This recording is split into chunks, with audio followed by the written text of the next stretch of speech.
in listen-only mode.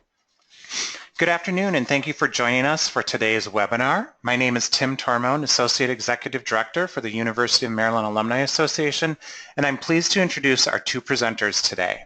First, Kelly Cimino is a 1986 graduate from the School of Business. Her 23 years of working in mortgage lending, Kelly began working for Howard County government in the Department of Housing and Community Development and was recently promoted to the Director of the Department in August 2016. Her experiences focus on helping individuals and families rent or buy their first home. She has lived in Maryland all her life and understands the local real estate market. Kelly and her husband have two daughters, and one is a 2009 UMD graduate. Susan Valenti's career from Seco in financial services began in 1992, and she has been working with mortgage products since 2000. She's been recognized on several occasions as a top volume leader at local and regional levels. She has been involved in many aspects of mortgage processes, including originating, processing, and closing a variety of different types of loans for refinance and purchase transactions. In 2012 and 2013, Susan was recognized by Scotsman Guide as one of the top 200 mortgage originators in the country and has received CQ's 2013 President's Club Award. For your information, this webinar will be recorded, and we will send out the PowerPoint slides with the recording. You should receive these sometime tomorrow. With that said, I will turn over the webinar to Kelly and Susan. Thank you. Good afternoon. Today we're going to talk about renting or buying your first place and focus on understanding your options before you make a decision. First step in this process is checking your credit report for accuracy. There are several resources that allow you to check your credit report for free. I have listed two of them, the free annualcreditreport.com and creditkarma.com.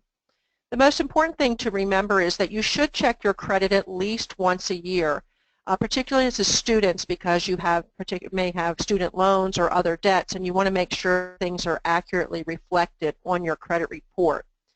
However, if you do find errors, you should contact the three major credit bureaus in writing, and I have provided the links to those resources, Experian, Equifax, and TransUnion, to dispute things that you feel are wrong and provide documentation so that they can be corrected. It's very important that you keep in mind most credit errors you can fix on your own. It takes persistence, it takes patience, but I caution you to stay away from places that promise to fix your credit or help you to eliminate things that maybe are true if you did miss a payment. So just want to caution you from those type of services because most of the things you can fix on your own. The second step would be knowing your credit score. Apartment complexes and mortgage lenders look at your credit score as they evaluate your ability to pay either the rent or the mortgage payment. Your options definitely increase as your score climbs higher. So what we use here to evaluate individuals or families looking for housing is a good minimum score is 620. A better score is 660, and a score above 720 would be considered excellent. Because you may be a current college student that does not have a lot of credit, your credit score may not meet that minimum of 620, but that's because you have not had a long credit history, and it's going to take some time to build that. But not having credit is better than having bad credit. So I just urge you to check your credit every year and look at your score and talk with agencies such as lenders or banks or credit counselors to figure out how you can improve your score. Another step would be how much can you afford to spend for housing. So the best way is to not spend more than 33% of your gross monthly income on housing. That is your target for an affordable rent or mortgage payment. Your gross monthly income is the amount of income you receive before any taxes or other deductions such as medical insurance or Social Security are taken out of your check. So I've done an example here of $36,000 per year of an annual salary. That is $3,000 per month, and 33% of that is $980. So that would be the target if you're out looking for an apartment or considering buying your first home, that's what you would want the housing payment to be close to. Next would be to make a budget. And it's so very important that you make a budget that is realistic. You should start with a list of your fixed monthly expenses, things that you have to pay every month, your car loan, your student loan, the minimum on your credit cards, car insurance, cell phone bill, things that you have to pay every month. Then you would compile a list of your non-fixed or variable monthly expenses. You like to go out to the restaurants, you like to go to the movies, you need clothes, you need to compile a list of those. Finally, subtract those expenses from your net monthly income, and that's different from the previous slide, which talked about your gross monthly income. This is your net. This is what you bring home every month. And when you do that, you will be able to see how much is left for housing expense. And again, I just caution you to be really realistic. Don't put that you only go to dinner once a week if you go 3 times. Don't put, that you're only paying 1 credit card if you have 3. It's very important to be realistic with your numbers. I have attached a sample budget to sort of illustrate what I'm talking about. So if your monthly income minus your fixed expenses of car payment, car insurance, student loans, then your non-fixed expenses, groceries, total expenses, and then your balance available for housing. If your net monthly income is $2,550, you have a balance available of $1,040, less your housing payment target, $980, your balance is $530. If the balance after doing this exercise is positive, you can afford the target housing payment. If the balance is negative, you'll need to either lower your housing payment target or you'll have to figure out ways to cut other costs in your budget so that you can rent or buy your first place. I also caution you that if the balance is positive, that you don't say, oh, well, that's good, now I can take that amount and add it to the housing payment target, and then I can afford more in rent or a mortgage payment, because you need some cushion for savings or unexpected expenses. So you really want to stay with that housing payment target of 33% of your gross monthly income. I encourage you to do a budgeting exercise at least once a year, and also any time before you're considering moving or changing your housing expense. The next question is to think about is, now what? Do you want to rent a place or do you want to buy a place? Most of the time, if you're planning to stay in an area for at least 3 years, buying a place might make sense for you. If you think I'm only going to be here a year, I don't know what my job options are yet, maybe renting is a better option. You also want to consider, do you want to have a roommate? Do you want to live alone? If you want to sign a lease with someone, that's going to commit you to living with that person for at least a year. And if you base your expectation on them paying part of the rent, and they leave, realize that's going to become your responsibility. Do you want to live near where you're going to be working? Would you rather be near your friends or your family? And also, what is important to you? Do you have a car? If not, you'll need to be near public transportation. Does the place that you're considering renting or buying have parking for you? What is the commute like to where your job will be? Do you want to be near restaurants? Do you want to be in the city? Do you want a place that's historic and needs a little work, or do you want a place that's brand new and you don't have to do anything? So these are all things you need to consider as you're planning to make that move to your first place. Whoop, something just happened. Not sure. Okay, there we go. Whoop, Sorry about that. A little technical difficulty. I'll get to the next slide in just a moment. Not sure what happened there.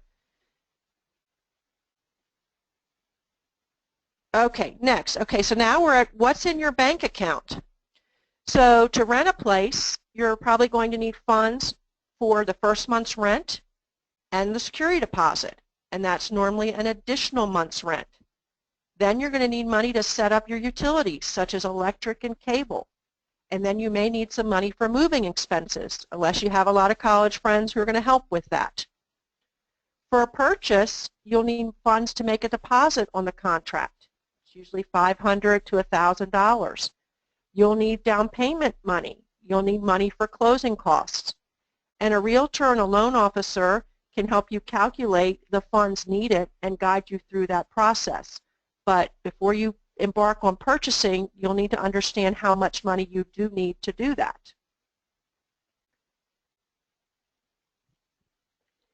And if you need more information, get referrals from your friends and family.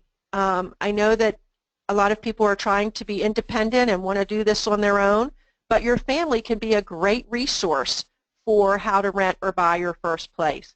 Also, if your friends have found a good place to rent or buy, they're a good source of referrals, and if somebody's been through the process, they're a good source of referrals to help you understand how the process works. I work for the Howard County Government Housing Office, and we have individuals and families come in every day asking for resources about how to rent or buy in our county. And we offer workshops and resources and incentives to help people that want to locate here in Howard County. So wherever you're looking to rent or buy, check with your local housing office for things that they may have, particularly for first-time home buyers. And finally, check with your banking partner. I'm sure most people by this time have a checking or savings account, and those banks are there to help you plan for additional changes in your life if you're getting ready to rent or buy. So check with your banking partner for assistance with that move. So from here, we are going to turn it over to Susan at CQ, and then we'll answer questions at the end. Thank you very much. Good afternoon, everyone, and welcome to the webinar. I wanted to thank Kelly. She did give some great information in regards to the home buying process, and just to piggyback on a couple of things that she did say, CQ does offer credit card options to help people establish credit. If that's one of the options that you're in need of, please feel free to reach out to me and I can refer you to the proper individual and assist you with that.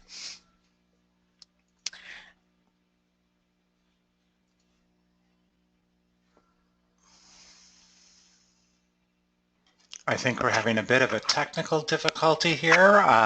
Yes, we are. Susan, if you want to keep on speaking, I'm going to change the presentation back over to Kelly and have Kelly move the panels or the PowerPoint presentation for you. So just let her know when you want to go to the next screen. Okay.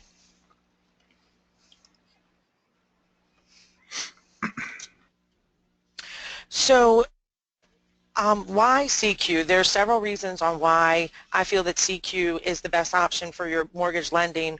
One, we don't charge any application fee for an applicant to apply for one of our members to apply to see what we can qualify them to purchase a home. There are several lenders out there that do charge a non-refundable application fee, and CQ is not one of those. We also offer low competitive rates, and with our conventional loans, if a member is doing a 30, 20, or 15-year term fixed rate loan, we do reduce the interest rate by 1/8 of a point, which is very competitive at no charge to the member. It's a promotion that we have been running for our purchases. And we also don't charge a high processing or underwriting fee. We charge a flat fee of $400, where most lenders charge anywhere between $900 to $1,200 for their processing and underwriting fee.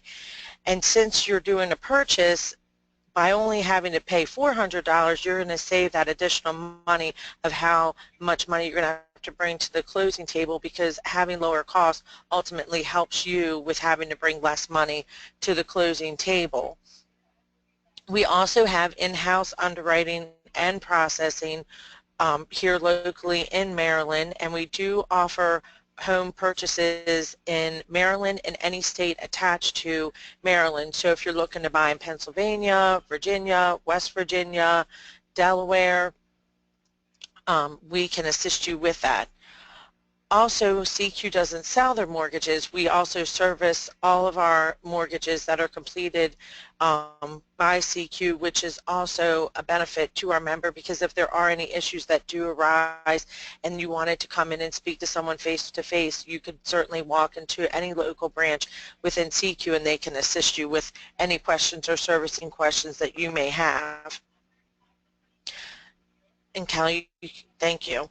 We also, as far as what programs we have that we offer, one of our newest products is a 100% financing product, which is a great product for homeowners because there's no down payment requirement. There's specific guidelines that we do need to follow, which is your credit score would need to be at least above 720. So we do pull all 3 credit bureaus, so 2 out of your 3 credit scores do need to be above 720. I've had situations where members are slightly below that, and I've been able to guide them and help them and let them know what they need to do to bring their credit score up, and in all cases it has worked. It takes longer to purchase a home, but I'm able to get them to that threshold if that's what they need to do. Also, with our 100% financing program, it only can be your primary residence and you cannot own any other property. But what happens with a purchase is the seller can assist you with your closing costs up to 3% of the purchase price. So in most cases, when we are doing the 100% financing program, I've seen members, at a minimum, they have to have $1,000 of their own money invested in the loan. By the time they go to closing, they really only need very little. I've seen under $100, depending on the purchase price of the home, up to anywhere $3,000 that's needed. So it's a great way to purchase a home. It offers a low monthly payment, and there's no money that you actually need to put down as a down payment. And with our low costs, you're also looking at not having to bring a lot of money. CQ does also offer a home buying program that we actually have listed on our website, which is Home Buying 360, and it's a great product that helps you and answers a lot of questions in reference to the home buying process. It can help you search for properties, and it also, if you use one of our approved realtors that are listed on that program, the realtor is giving you a 20% of their commission back to you after closing, which is a great program. We've given thousands, hundreds of thousands of dollars back to our members with this product, and that can be used to go towards to help put furniture in the house or to buy paint or to do things that you want to do. But depending on the purchase price of the home and the realtor's fee, it's going to depend on how much money that you would get back from that product, and I can also assist you. But it's a great product, and it's right listed on our website. And Kelly, can you please go to the next screen? So here's some more information that gives you about the Home Buying 360 program, and that was listed in that scenario, but I had already explained that. And as far as what other financing options that CQ has available besides our 100% financing program, we also offer conventional loan products, which requires a minimum of 5% down. And again, with any of these products, with the conventional loan, we are reducing the interest rate by 1/8 of a point. You are still able to obtain seller assistance up to 3% of your purchase price. If you put 20% down, you wouldn't have to pay mortgage insurance, and with the 5% 5% option, you would have mortgage insurance, but because we are a credit union, we're offered lower interest rates as far as the mortgage insurance is required. Another product that's a conventional loan product is a Home Ready, which requires you to only have to put down 3%. That's an income-based product, and it's a great product because the mortgage insurance is a little bit lower, and if a member does qualify for that product, it's a great product because, again, it limits how much money you need to put down, and for being new homeowners, that's pretty much it's something that's required and needed, which is why we came up with our 100% financing product. And then we also do offer FHA products, and FHA isn't only for first-time home buyers, but FHA allows first-time home buyers to be able to get grant products, grant money that gives you money towards your down payment and closing costs, which is a great product. We offer that, and the grant program can provide you up to $5,000 towards your closing costs and down payment into purchasing a home. But in my comparison, if you qualify for the 100% product, the 100% product is going to give you a lower monthly payment, but the FHA product is a great product. They're all great products. It just depends on which one's the best one for you.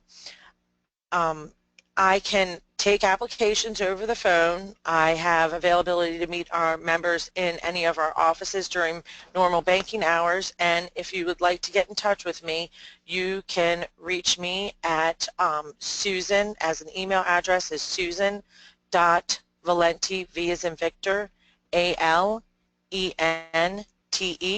at secumd.com.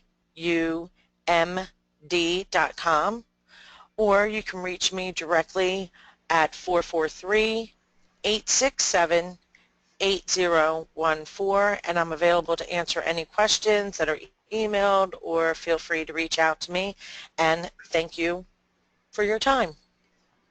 Thank you, Kelly. Thank you, Susan. Appreciate that. I do have a couple of questions from people, but before we get into those, if you do have a question, please type that question in the question box in the kind of the lower right-hand corner of your screen, and we will try and get as many of those answered as we possibly can.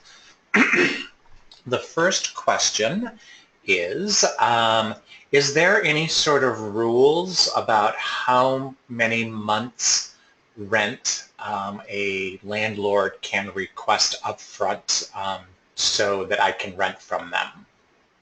Yes, the Maryland state law says that a landlord cannot collect more than 2 months' rent in a security deposit. So if you were renting a new place, they could require the first month's rent when you sign the lease, and then no more than an additional 2 months' rent as a security deposit. Okay.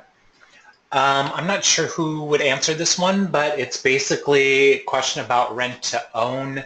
How does rent to own work? I'm curious to know if there's rules around how much of the rent goes to ownership, and how long that relationship needs to last before I can actually purchase the residence. Susan, is it okay if I start? Yes. Do you have anything to add? Okay. So rent to own is typically a seller may own their home and may not have a mortgage on it, or may want to continue paying the mortgage while you live there as a rental. The term of the rent-to-own contract is determined by the renter and the seller. It can be as little as a year, it can be 3 years, it can be 5 years. The amount of rent that would be kept as part of the rent amount to be put towards the price of the home would also be determined by the agreement that you sign with the owner of the home. There is no minimum or maximum. However, if and when it's time to buy and you want to use FHA financing, it will be important that the amount of rent that you paid was greater than the area market rent, so that that balance that you've saved towards the purchase can be used towards the purchase. So there are some rules for FHA financing that way, but in terms of the agreement that you sign with the seller, that's strictly something you would negotiate with the seller directly. Great. This is for you, Susan. Does CQ help finance co-ops? No, we do not. We do condos, but we cannot do a co-op. Okay. I believe this is probably for Susan, but it could be for Kelly. Would you recommend first-time buyers to look at houses on auction? I can answer that, Susan, if Go you ahead. want. No, go ahead. Okay. At auction, you're usually required to make a large deposit right at the time of the auction, and it's very important that you understand the terms of the auction. Sometimes the deposit can be $10,000 to $15,000, and that money is non-refundable. So that means that if you went to an auction and purchased a home and made a $10,000 deposit, and then you were unable to get a loan from a bank or mortgage company, you would lose that money. So while I don't say first-time home buyers should not do auctions, I caution you to attend a few first.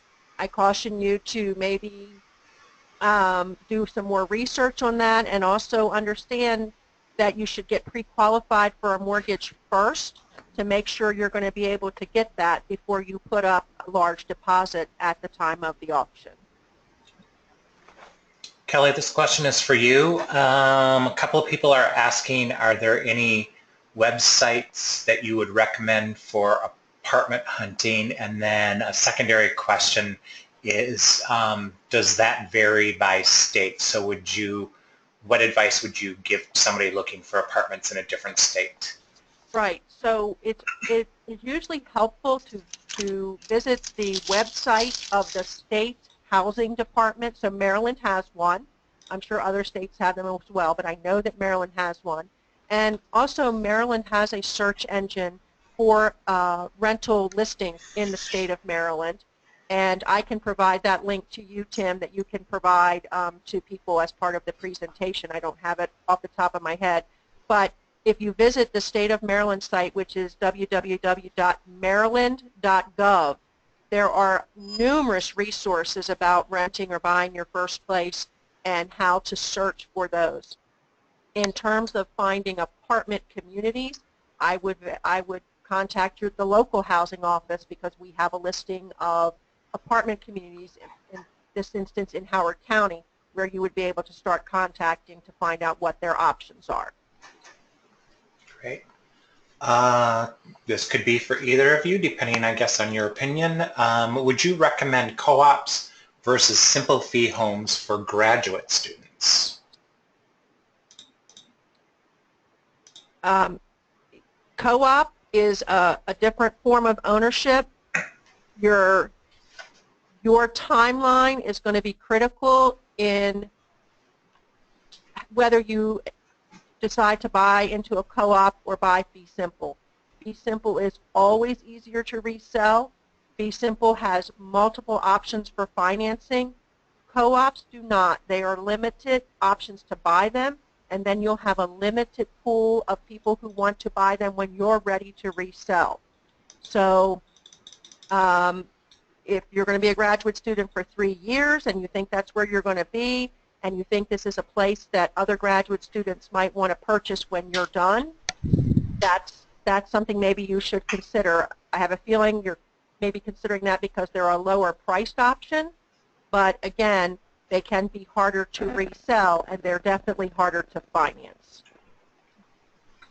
This question is for Susan. Does CQ provide help for people trying to purchase in DC, or for that matter, Virginia or Delaware or anywhere else neighboring Maryland? Well, CQ ourselves, we don't provide a credit towards your cost for the closing costs, but there's programs out there that we can use to help you with the down payment, which one of our programs is through FHLB Home Ownership out of Atlanta. They are a grant program that will give up to $5,000. We can use any of the other grant programs that are available, as long as the lender does not have to be approved with them. And specifically talking for the Maryland Mortgage Program, we are not approved lender with them, but that program does give money towards your closing costs, and this is one of the things I forgot to mention is with the Maryland Mortgage Program, the assistance that they give you, you have to pay that back. With the FHLB funds that are granted to you, you do not have to pay them back as long as you have lived in the home for 5 years. So that would be something that you would need to look into with that specific program that's assisting you. Okay. We have a couple of more questions. And this is an opinion question, so you both, I believe, can answer if you choose to. Speaking of terms of interest rates and housing prices, do you believe that now is the best time to buy? I believe that it's the best time to buy, personally. I believe that the housing homes are, the cost of a house has not increased. They're at a level where they're not where they were back in 2006 and 7, but they're at a great level, and the interest rates make it still affordable. And I still see in the future that purchasing a home is going to be, you're going to be able to do that, because I personally do not feel that the interest rates are going to go as high as some people, in their opinion, feel that it's going to. But Kelly can definitely piggyback off of that. So I just want to say that depending upon where you choose to move, it can vary by each market. Here in Howard County, we have extreme demand for properties because of all the amenities and school system and things like that. So depending upon where the area that you're moving, you may see prices rising faster on the West Coast versus the East Coast. So you have to take into consideration where you're moving, and while it's always a good time to buy if you are planning to stay there for 3 or more years, it typically works out to be equal in monthly cost to rental in a lot of places, but it does have advantages such as tax deductions and things like that. Really, where the market that you're looking at is going to determine whether you feel prices are at the top, prices are still going up, or prices are falling. Again, West Coast is much more competitive than the East Coast, but we do have a very active real estate market here on the East Coast. Regarding interest rates, it is very likely that rates are going to go up at least twice in 2017. Will that mean big jumps in interest rates for mortgages? I don't believe so. Okay. This is a great last question, and I want to thank everybody that's still on the webinar for the variety of questions. We typically don't get this variety, so this is great. But here's the last question. I'm married, but my credit score isn't as good as my wife's. Can she get a loan just in her name, or would you recommend us to do it together? Well, as long as, and I do look at this when I do take applications, if the one spouse qualifies for the loan in their name only and their credit score is better, then yes, I would say definitely do the loan in the one spouse's name. You both can actually go on the deed to the home still, but as far as the borrowing purposes with the loan, you can do it individually as long as they qualify. But I'd like to just add, I'd like to caution that even if you're doing the loan in one person's name and that person's income is supporting the mortgage payment, it is very important to consider the other person's debts as you look at your budget and you look at your qualifying, because while you have additional income that you're not using towards the mortgage payment, you still want to make sure that after that mortgage payment is paid and all of your bills are paid, you still have money for groceries and non-fixed expenses. So even if you're doing it in just one name and it works, you still should consider the entire household income and debts for your budgeting purposes. I agree. Great. Thank you, Kelly. Thank you, Susan. Appreciate the information. There was a lot of good stuff in the 35 minutes that we've been together. Listeners, I hope you had a great time and you learned something. And again, I will be sending out the recording along with the PowerPoint slides probably tomorrow to everybody, and we'll have some additional information regarding some websites that you can use for apartment hunting and various other things. So once again, thank you. Have a great holiday season, and go Terps. Thank you.